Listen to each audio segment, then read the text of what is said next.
gravar e pausar. Tem, então vamos embora.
O moço falou que pode sentar aqui também, louco.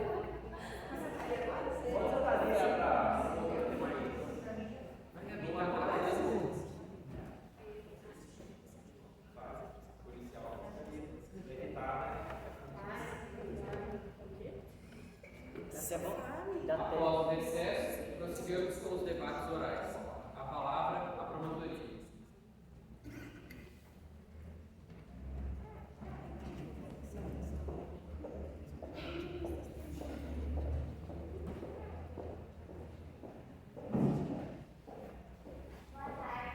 Colocar a câmera lá. Vocês estão aqui hoje com a missão de fazer justiça,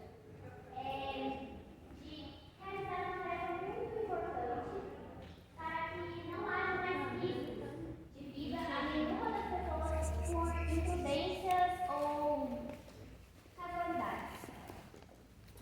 Bom, como o Felipe havia dito, ele era uma boa pessoa, todos os amigos concordavam com ele, que ele era uma pessoa agradável, uma pessoa amigável, e ele disse que passou anos protegendo as pessoas, mas alguém que passa anos protegendo as pessoas, e consequentemente passa anos tendo porte de arma, não saberia que a regra das normas de arma de fogo é que toda arma de fogo deve ser tratada como uma arma carregada.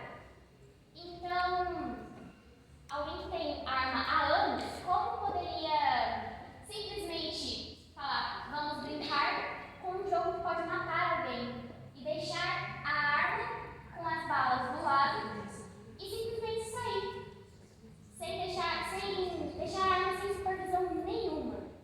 Uma responsabilidade muito grande para alguém que trabalhou por muitos anos. E para alguém que falou que estava bem lúcido, ele não parecia estar bem consciente. Ele lembrou de tudo que ele fez. Ele lembrou que a Gabriela entrou no quarto com ele. Então, falando sobre a Gabriela, ela alegou que não usou drogas, ou que não se lembra de ter usado drogas. Porém, ela lembrou de todas as falas que o Felipe falou. Lembrou da discussão, que foi depois do tiro, inclusive. Lembrou da brincadeira e as digitais na arma. Ela lembrou. Como foi alegado, o guri estava com uma multa. Então, consequentemente, se ele tocasse na arma, não teria as digitais. Mas o Felipe não ouviu nenhum passo, não ouviu nada. Ele nunca disse, e no depoimento dele, ele não mencionou que, não lembrei de nada, estava sob efeito de alguma droga, então não posso afirmar. Ele falou com convicção que não ouviu nenhum passo. Depois que ele entrou no banheiro, a Gabriela saiu. E para alguém que tem essa imprudência com a arma, ele poderia ter se desatentado ali no momento e deixado uma bala.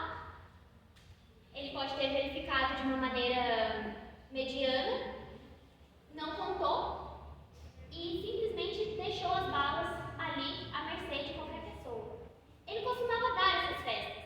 As pessoas dessas festas poderiam estar drogadas. Ele não estava tão drogado nessas raras festas que ele dava. Mas e as pessoas? E se alguém que conhece a casa entrasse lá, abrisse o cofre e pegasse a arma? Não poderia acontecer outro desse acidente, um acidente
e a Gabriela. E a Bianca diz que não teve troca nenhuma com o delegado, que não falou nada com o delegado. Quem está mentindo? A promotora com o inquérito falho que ela está usando? Ou a galera que estava na casa, as pessoas que estavam na casa? Quem está mentindo? O que vale? O que é mais válido, né? É você condenar. É um condenado, vamos voltar. O que mais vale? Um criminoso solto ou um inocente preso? Inclusive, eu queria fazer até referência a uma doutrina do direito, a um livro chamado Quem são os Criminosos, de Augusto Thompson, onde ele diferencia o criminoso eventual do criminoso profissional. O criminoso profissional é aquele que vive do crime de fato, e o criminoso eventual é quando por algum erro, por alguma falha, acontece um crime. Esse criminoso eventual pode ser eu, pode ser as senhoras meritíssimas juradas, pode ser qualquer um de nós aqui. Esse tipo de coisa pode acontecer com qualquer um de nós. Em relação ao Felipe, ele mesmo disse, ele não tinha a Bianca como um objetivo, ele não queria machucar ela. E ele, como um defensor legal,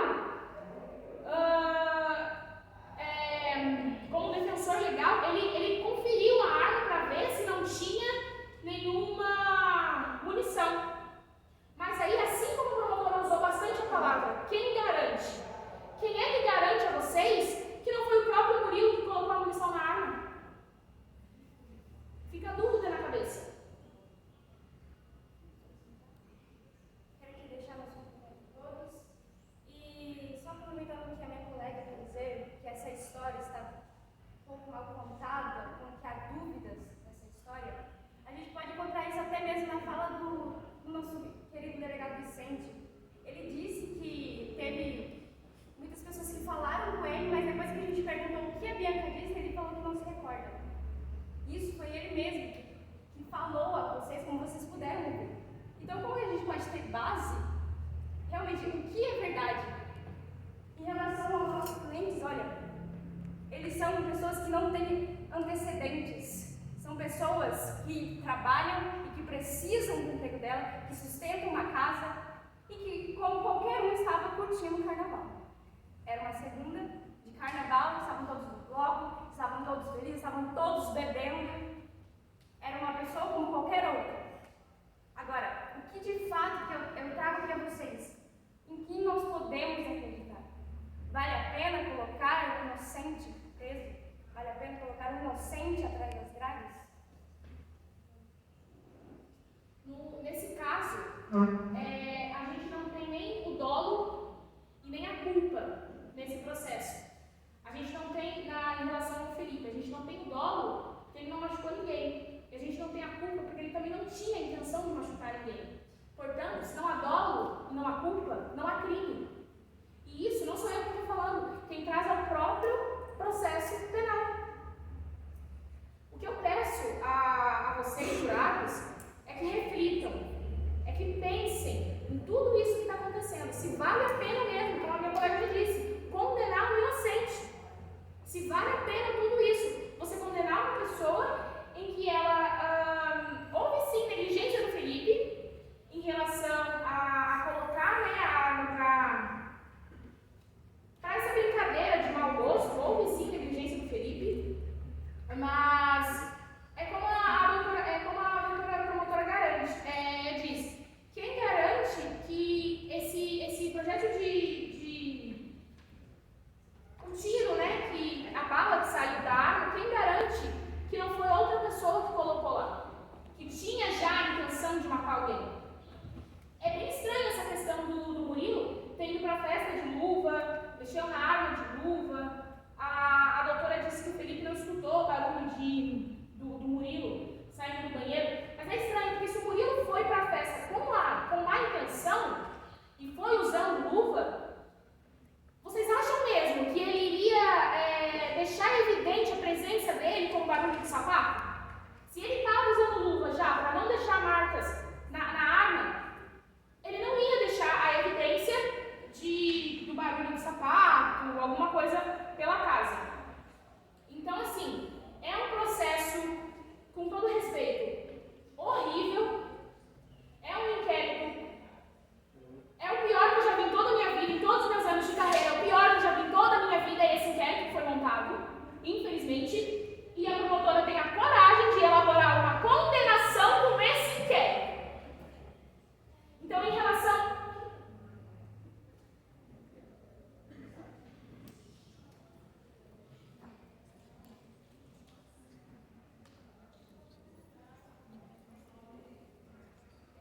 Querendo aqui comentar mais novamente o que a minha colega quis dizer, em uma das falas da Gabriela, ela disse que saiu do quarto depois que o Felipe já tinha usado o banheiro, e quando chegou na sala, o Murilo disse que usa o banheiro. Aí o Felipe veio, sentou aqui e disse que depois que ele chegou na sala, o Murilo não estava lá. O Murilo ainda não tinha chegado no banheiro. Ou seja, o Murilo não está aqui para nos dizer, para nos relatar o que de fato estava acontecendo, mas surge aí um monte de dúvidas. Mas novamente dizendo que esse processo, que essas histórias estão cheias de buracos, cheias de perguntas, cheias de dúvidas.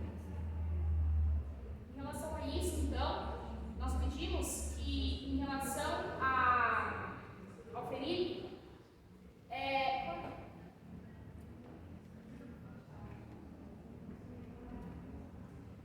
e com isso, a gente quer dizer a vocês que seja indo pro réu.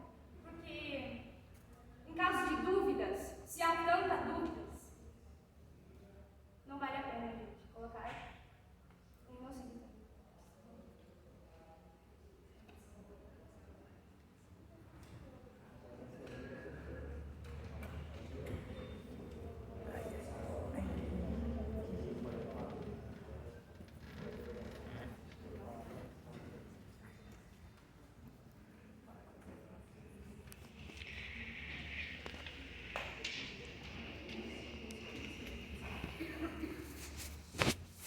Agora é o momento das alegações finais, ao qual daremos fechamento a esta sessão e darei a palavra à promotoria.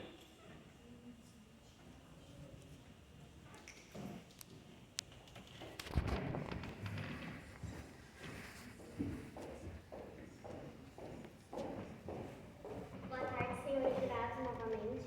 Boa tarde. Boa tarde, professor, advogado. Bom, como elas alegaram, o inquérito é falho, mas a Sani e a Manuela alegaram estar lúcidas. Como há um inquérito falho, se elas estavam totalmente lúcidas de que o Felipe incitou a brincadeira, a Gabriela concordou com a brincadeira, a arma foi ali descarregada de uma maneira totalmente negligente, e se houve de fato negligência, como elas afirmam, então tem crime, tem a negligência, tem a prática do dolo eventual por assumir o risco e por negligenciar uma arma carregada ou não carregada. E sobre os réus, eles têm sim trabalho, casa, mas e as vítimas? O Murilo não tem um trabalho, não tem uma casa, não tem pessoas que precisam dele, e ele está hospitalizado por irresponsabilidade do Felipe e da Gabriela. Está hospitalizado sem poder ajudar alguém que ele estaria ajudando antes. Como que alguém que tem casa, trabalho, é uma pessoa de bem, mas que comete crimes? Uma pessoa de bem negligencia uma arma facilmente? Uma pessoa lúcida faria isso? E como todos afirmaram, o Murilo estava alegre, beirando a inconsciência. Como ele poderia praticar um crime se ele estava beirando a quase inconsciência, se ele estava drogado? drogado, alcoolizado, como ele poderia planejar um crime em pleno carnaval? A luva poderia ser uma simples fantasia. Todo mundo pode usar uma luva de fantasia no carnaval. Ninguém falou nada sobre isso.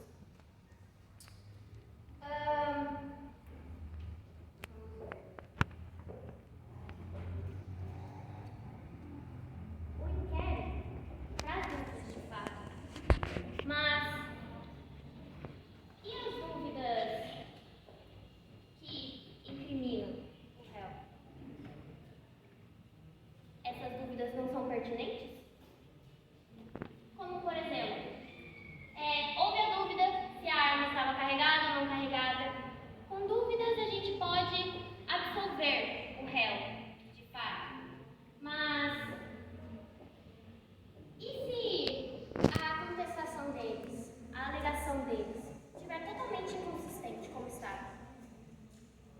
O Felipe e a Gabriela poderiam estar lúcidos, mas no momento que atingiram o Murilo, eles entraram em estado de choque. Meu Deus, o que eu fiz? Meu Deus, eu matei alguém. Então eles sabiam que eles estavam correndo risco de matar alguém. Nossa, policial, eu matei um inocente. E aí, como é que fica a vida da vítima? A vida da Bianca? Ela pode voltar a confiar nos outros? Ela vai poder, o Murilo vai poder voltar a ter uma vida normal, uma vida decente, por causa de um erro, de uma responsabilidade e de uma negligência. Como poderíamos deixar isso passar? Como as pessoas que viram o momento viveriam?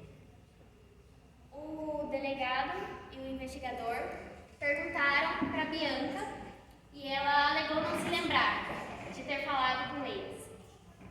Mas a Sani e a Manuela falaram e afirmaram. Por mais que a Sara e a Soluína morem a 3 casas, isso significa que elas não podem conhecer os vizinhos? Que elas não podem conhecer quem mora na rua? Que elas não podem ter uma noção, uma breve noção do que aconteceu? Afinal, um tiro é bem alto. Conseguiria ouvir de qualquer lugar. Elas não acusaram o Felipe nem a Gabriela.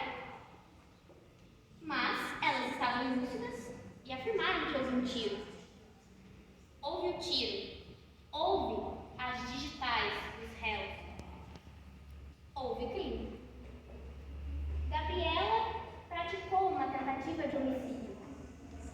Mesmo que consciente e inconsciente, ela sabia do risco a jogar. E depois que ela percebeu que de fato havia quase matado alguém, ela tomou ciência disso. Tomou ciência de que assumiu um risco e quase matou alguém. E atirou em alguém. E o Felipe, ele foi cúmplice disso.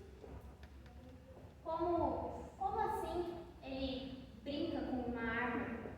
Como ele decide simplesmente não testar para ver se de fato está? E se ele não puxou o gatilho direito na vez da Bianca?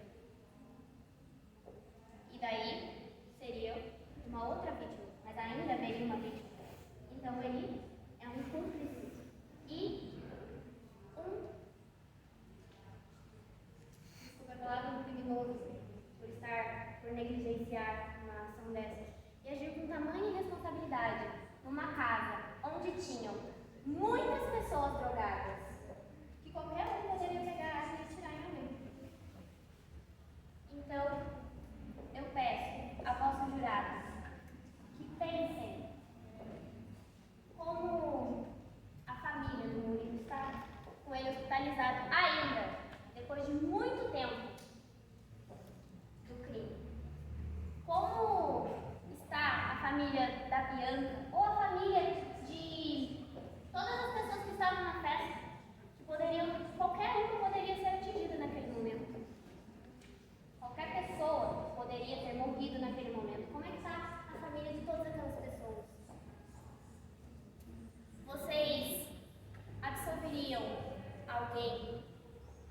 negligenciou uma arma, para assim voltar a trabalhar com a mesma arma, dando essas mesmas festas com possíveis pessoas alcoolizadas e drogadas, vocês absolveriam uma pessoa que quase matou alguém? Muito obrigada.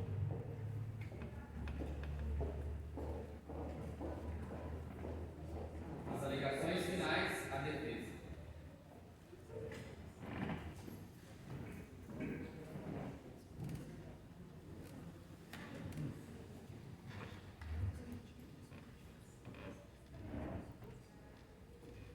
Excelências, uma coisa que eu queria ressaltar a vocês era a questão do som alto na festa.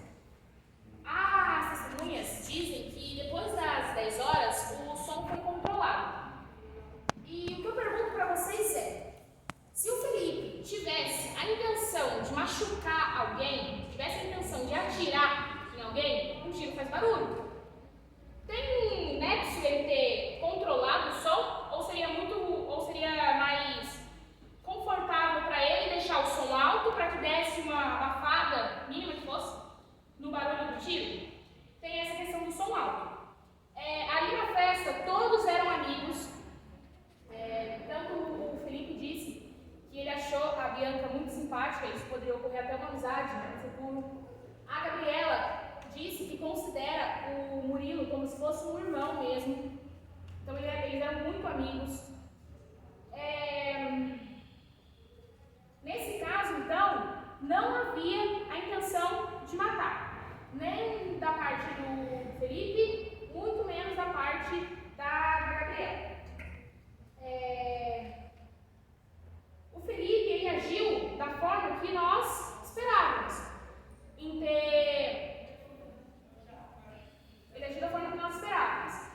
ter conferido a arma, né? Ele, como um vigilante, ele fez o certo ao ter conferido a arma, né? Nesse sentido, ele fez o certo ao ter conferido a arma antes da brincadeira. O problema está nesse meio termo, em que ele conferiu a arma e até o começo da brincadeira. Porque ninguém sabe o que aconteceu nesse meio termo. Não se tem provas evidentes nesse processo do que aconteceu nesse meio termo. A Gabriela então acreditou no Felipe, que de fato a arma não tinha nenhuma bala, e é como a Bianca disse, o intuito da brincadeira era a adrenalina.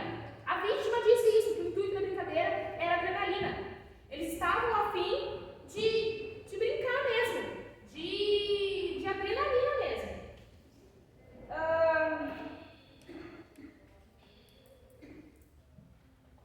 A Gabriela era uma pessoa que nunca teve contato com uma arma.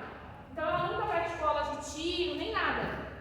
E a promotora alegou que o tiro no pescoço do Murilo poderia ter sido premeditado. Só que eu pergunto a vocês, se o intuito da Gabriela fosse matar o Murilo, não seria mais confortável para ela o tiro ter sido na cabeça do que um tiro no pescoço? O tiro no pescoço poderia até ter acontecido por uma questão de erro dela mesmo, por nunca ter tocado em uma arma, por não saber como usar aquilo. Então, o que a gente pede a vocês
desde o ensino médio. Então, ela meio que pareceu como se as meninas fossem inimigas, fossem uma contra a outra, Tivesse uma rixa. mas foi uma amizade de longa data, não é o que parece. Era uma brincadeira por adrenalina, ninguém tinha intenção de matar ninguém, muito menos ferir. É por isso que a gente pede ainda a absolução dos dois casos. Ninguém tinha intenção de matar e o Felipe conferiu a arma para ver se não tinha nenhuma bala. Mas, com esse processo sem pé nem cabeça, a gente não consegue afirmar ou comprovar quem foi que colocou a bala na arma. Pessoal, certo agora, a gente vai pular essa parte porque já está bem em cima do tempo, certo seria agora o juiz, promotoria, os professores, jurados se locomoverem até a sala secreta para fazer a votação dos quesitos. Os quesitos, pode falar? Os quesitos que eu votaria nesse caso seriam 3. Fala aí quais são. Quesito 1, no caso, seria se houve materialidade. Quesito 2 seria se houve autoria do crime.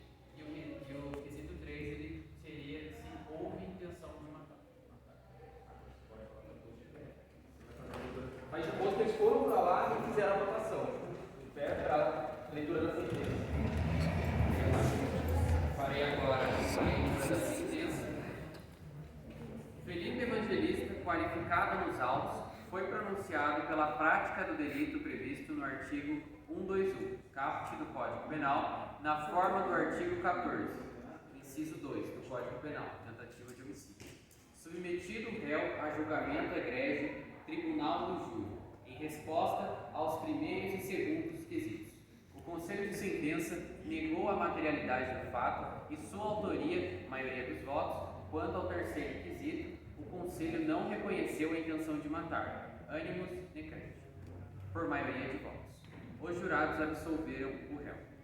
Gabriela Machado, qualificada nos autos, foi pronunciada pela prática do delito previsto no artigo 121, caput do Código Penal, na forma do artigo 14, inciso 2 do Código Penal, tentativa de homicídio. Submetido os réus a julgamento o egrégio tribunal do júri, em resposta aos primeiros e segundos quesitos. O Conselho de Sentença afirmou a materialidade do fato e sua autoria, maioria de votos. Quanto ao terceiro quesito, o Conselho reconheceu a intenção de matar, ânimos necrete, por maioria de votos. Os jurados não absolveram o réu. Fundamentação dosimetria da pena. Assentada a responsabilidade da réu pelo crime de homicídio tentado descrito na denúncia, passo a dosimetria da reprimida criminal, fazendo de forma motivada, artigo 93, inciso 9 da Constituição da República, com estrita observância ao princípio constitucional da individualização, artigo 5º, inciso 51 da Constituição da República, segundo os cânones do sistema trifásico, artigo 68, caput do Código Penal. Na primeira fase observada a pena combinada ao delito, o ponto de partida é de 6 anos de reclusão. Verifico que a culpabilidade e as circunstâncias não comportam maior reprovabilidade. A ré é primária. Destaco a ausência de informações quanto à conduta social da agente e personalidade. Os motivos que o impeliram à prática criminosa são os peculiares ao ilícito. As consequências comportam valoração negativa. Com efeito, a vítima sofreu lesões de natureza grave, foi submetida à intenção cirúrgica, razão pela qual ainda se encontra hospitalizada. Promova a compensação desse vetor negativo com o comportamento de vítima. Ela agiu de forma reprovável, concorrendo para que a brincadeira perigosa ocorresse fazendo uso de álcool e drogas combinadas à brincadeira com arma de fogo. Dessa forma, mantenho a pena base em 6 anos de reclusão. Na segunda fase, não há atenuantes nem agravantes. Na terceira fase, incide a causa de diminuição de pena prevista no artigo 14, inciso 2 do Código Penal, pois o crime não se consumou por circunstâncias alheias à vontade do agente. O critério de diminuição do crime tentado deve ser sopesado inversamente proporcional à aproximação do resultado representado. Quanto a maior, o iter criminis percorrido pelo agente menor será a fração da causa de diminuição. No caso dos autos, a acusada efetuou o disparo de arma de fogo em região letal, ocasionando lesão corporal de natureza grave. A vítima ficou e ainda se encontra hospitalizada. Somente não houve resultado de morte em razão do pronto atendimento médico. Por conta disso, aplica o redutor no mínimo legal 1/3. Nesse passo, pela prática de crime de tentativa de homicídio contra a vítima Murilo Guilherme, fixo a pena final de 4 anos de reclusão. Para o início do cumprimento da pena privativa de liberdade, hora aplicada, fixo o regime aberto em razão da pena imposta. Terceiro dispositivo.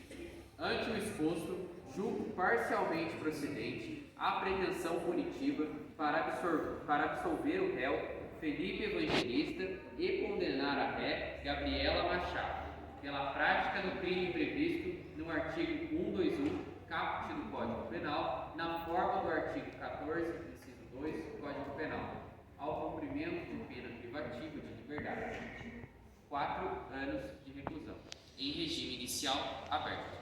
Inviável a substituição por apenas restritiva de direitos ou a concessão do sursis. Por assim ter respondido ao processo, a ré poderá recorrer em liberdade. Concedo a gratuidade de justiça ao acusado. Oportunamente, espeça-se certidão de honorários. Após o trânsito em julgado, nos termos do provimento número 33, de 2012, da Corregedoria Geral de Justiça do Estado de São Paulo. Lance-se a condenação no sistema informatizado oficial existente na serventia, comunicando-se ao IRGD. Oficie-se ao TRE para aplicação do artigo 15, inciso 3º da Constituição da República. E espeça-se mandado de prisão e guia de execução definitiva, remetendo-se ao juízo competente. Dou a presente por publicada no plenário do Tribunal do Júri às 14h35, saindo as partes por intimadas. Pindamonhangaba, 18 de novembro de 2022.